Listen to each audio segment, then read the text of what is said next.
Hai Sobat Rebahan, selamat datang di channel hiburan kaum rebahan. Admin akan membacakan kelanjutan sebuah cerita novel yang sangat menarik, yang sangat seru, yang sangat menghibur, yang sangat layak untuk diikuti dari awal hingga akhir. Sebuah cerita novel yang berjudul The Story of Yu Chen. Tetapi sebelum melanjutkannya, pastikan kalian sudah subscribe channel ini dan aktifkan lonceng notifikasinya agar tidak ketinggalan jika admin upload video terbaru. Jika kalian menyukai cerita seperti ini, jangan lupa like. Jika berkenan, share juga ke teman-teman lainnya juga, agar teman-teman lainnya juga menebarkan informasi dan hiburan di channel ini. Baik, kita lanjutkan di part ke-377 bertepatan dengan bab ke-1799. Suara ponsel Yi Changmin mengagetkan Xiao Halong. Dia segera mengeluarkan tangan ke dalam tas dan mengeluarkan sebuah ponsel Apple. Dia segera mematikan ponselnya sewaktu melihat ada orang yang menelpon, lalu melemparkannya kembali ke dalam tas Yi Changmin. Yi Changmin merintih sejenak, tapi dia tidak bisa melakukan apa-apa dan sangat menyesal di dalam hati. Dia berkata di dalam hati, "Bukankah aku sangat sial? Buat apa aku banyak bicara omong kosong dengan Malan? Aku tidak akan diculik jika bukan karena dirinya. Namun menyesal sudah tidak ada artinya sekarang. Meskipun dia putri pertama Tuan Besar Yi, tapi dia tidak bisa melakukan apa-apa saat ini." Pada saat yang sama, di depan pintu masuk salon kecantikan Lizzie, pengawal menemukan kalau majikan menolak telepon darinya. Dia tidak berpikir banyak pada awalnya karena dia tahu kalau Yi Changmin datang berbicara dengan Malan. Mungkin negosiasinya sedang berjalan alot saat ini sehingga tidak bisa menjawab telepon darinya. Dia menelepon Yi Changmin sekali lagi untuk memastikan tidak ada kesalahan. Namun tanpa diduga kalau ponselnya sudah dimatikan saat ini. Pengawal Yi Changmin panik pada saat ini. Ponsel sangat penting bagi orang pada zaman sekarang. Jadi ponsel Yi Changmin hampir tidak pernah dimatikan di siang hari. Dia langsung menemukan keanehan sehingga segera berkata kepada pengemudi, "Ikut masuk denganku." Pengemudi juga salah satu pengawal Yi Changmin. Dia segera turun dan dari Mercedes-Benz dan masuk ke dalam salon bersama pengawal yang terus berjaga di depan pintu masuk tadi. Keduanya menemukan situasi salon terasa aneh begitu masuk ke dalam. Tidak ada staf toko di dalam dan kondisi di dalam agak berantakan. Terlihat diacak-acak dengan buru-buru. Jadi mereka mencari dari satu kamar ke kamar lainnya sampai ke ruang tempat Yi Changmin dan Malan bertarung sebelumnya. Mereka kaget ketika melihat kekacauan, noda darah, dan rambut yang berserakan. Mereka saling bertatapan dan menemukan keputusasaan di mata masing-masing. Sal Yi Changmin masih ada di atas sofa. Dari tempat ini bisa terlihat jelas kalau Yi Changmin telah diculik. Kedua pengawal itu langsung seperti disambar petir. Mereka diperintahkan untuk melindungi keselamatan Yi Changmin dan seharusnya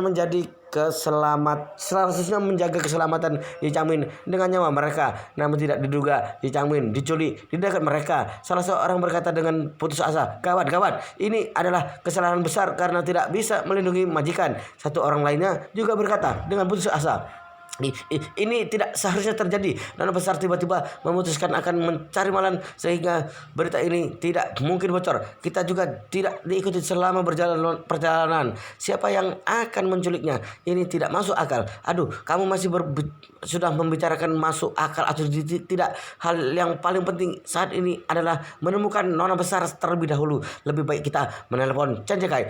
Jinding adalah tempat kekuasaannya sehingga dia pasti mempunyai cara dibandingkan kita. Masuk akal.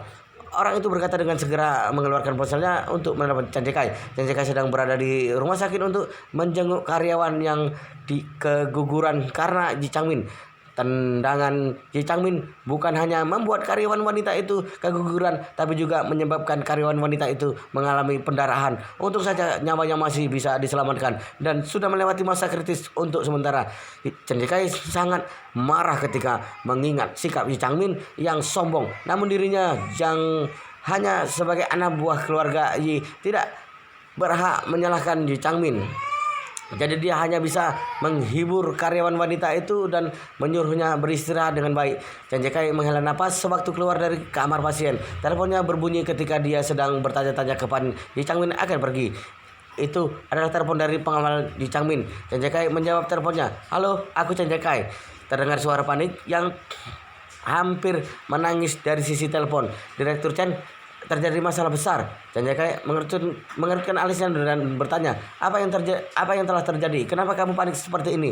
Terdengar suara terputus-putus dari sana Direktur Chen dan besar dia telah diculik. Kepala Janjakai berdengung, apa maksudmu? Di Changmin bahkan diculik di Jinling. Siapa orang yang begitu berani? Mereka bahkan berani menculik anggota keluarga Yi. Jadi dia segera berkata, kalian jangan panik dulu dan katakan semua masalahnya dengan jelas. Orang itu segera berkata, Nona Besar ingin mencari seorang wanita bernama Malan untuk membicarakan sesuatu. Jadi kami menemani Nona Besar ke sebuah salon untuk bertemu dengan Malan itu. Tapi tak diduga keduanya menghilang bersama dari salon. Bahkan staf dan bos salon juga menghilang. Dia segera teringat dengan Yi Chen pada detik berikutnya. Dia tahu kalau Yi Chen pernah bertengkar hebat dengan Yi Changmin di Sky Garden. Kedua pihak pasti sangat marah. Jadi mungkin ini benar-benar dilakukan oleh Yi Chen. Jadi dia segera menelpon Yi Chen dan bertanya, Tuan Muda, Anda ada di mana? Yi Chen berkata dengan datar, aku ada di rumah. Ada apa? Yi Chen Janjakai berkata dengan panik, Tuan Muda, apakah Anda menculik bibi Anda? Yi Chen mengerutkan keningnya, tidak, aku malas melihatnya. Buat apa aku menculiknya? Ada apa? Dia diculik? Janjakai sangat kaget. Hah? Bukan kamu yang melakukannya? Gawat, akan terjadi masalah besar. Yi Chen bertanya, apa yang terjadi sebenarnya? Janjakai berkata, bibi Anda pergi mencari ibu mertua Anda di salon yang katanya akan membicarakan sesuatu dengan ibu mertua Anda. Namun tiba-tiba menghilang di salon dan tidak tahu pergi kemana. Yi Chen kaget dan segera berkata, bagaimana dengan ibu mertuaku? Apakah hilang juga?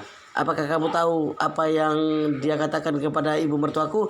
Yang paling ditakutkan Yi Chen adalah Yi Changmin mengungkapkan identitasnya di depan Malan. Saat ini keluarga Su adalah musuh yang harus disingkirkan, sedangkan dirinya masih tidak tahu keluarga Yi musuh atau teman. Kemungkinan besar kedua keluarga besar di Yanjing adalah musuhnya. Orang-orang di sekitarnya akan berbahaya jika identitasnya terbongkar. Dia tidak berencana memberitahukan identitasnya kepada Xiaochuran sebelum menyelesaikan masalah ini. Namun dirinya tidak bisa bersembunyi lagi jika Yi Changmin mengatakannya kepada Malan.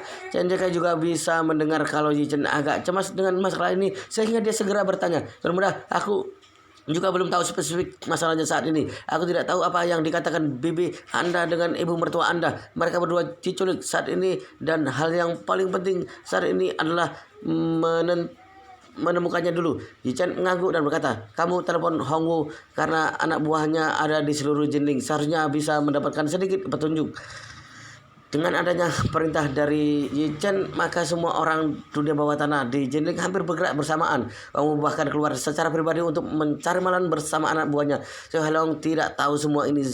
Dia sekarang hanya ingin membalas dendam kepada Malan, kemudian mengirimnya untuk bekerja ke tempat pembakaran batu bata. Ini tidak hanya bisa menemukan kesombongan Yi Chen dan Xiaochuran, tapi bisa membalaskan dendam dirinya sendiri dan dendam di ibunya. Su Changgan juga sangat senang. Kebenciannya pada Malan sudah berada di ubun-ubun. Dia paling membenci Malan di antara 4 orang di keluarga Yi Chen. Dia begitu membenci Malan karena Qian Hoqian dikirim ke tempat pembakaran batu bara gara-gara Malan, dan menyebabkan Qian Hoqian hamil juga membuat dirinya tertular penyakit. Bukan hanya itu saja, Malan juga sengaja membuat dirinya jijik dengan menggantungkan banyak topi hijau di tembok.